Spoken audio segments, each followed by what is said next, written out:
rendering all the different questions, and they have a type. Now, what we want to be able to do is render different types of questions based on that type. So let's create a couple of different components, different type question components.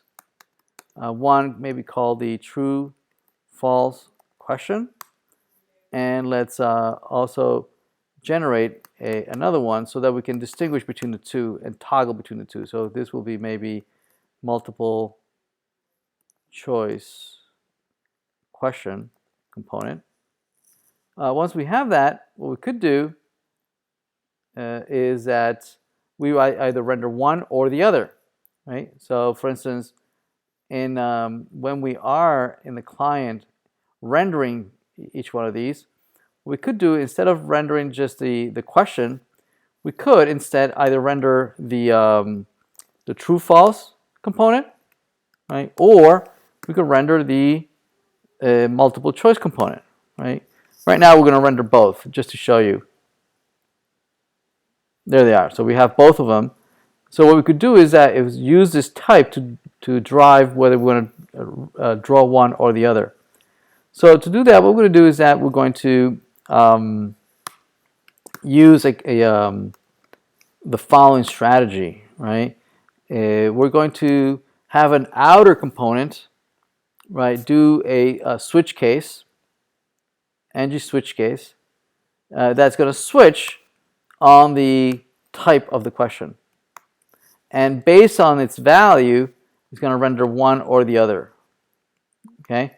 So if we bring this in here, we can now say that we want to render one or the other. We can say if the ng switch, oh wait, no, this is ng switch. ng switch.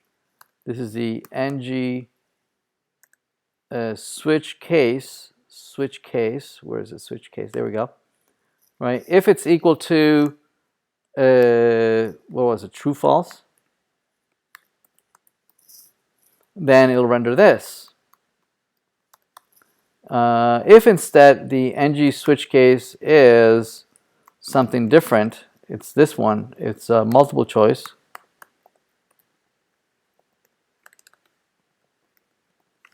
Then it'll render that one.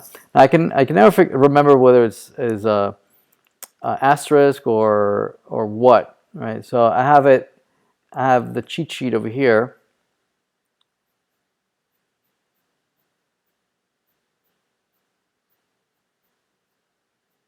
Where is the switch? There we go.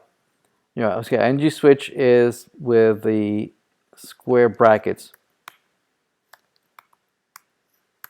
whereas the other one is with the asterisks. ng switch. There we go. All right. So if we go back and re-render this, all right, notice that it's true false, so it's rendering the true false question, or if it's a multiple choice, it's rendering the multiple choice question. See that? Right? So we could dispense with this. We can remove that and just decide to render either one or the other. See that? Okay. Now we really don't need the div, right? This logic here, this we can move it up to this li, right? And really don't need this div. As long as there's a parent element, right, that has that logic. Okay? Excellent.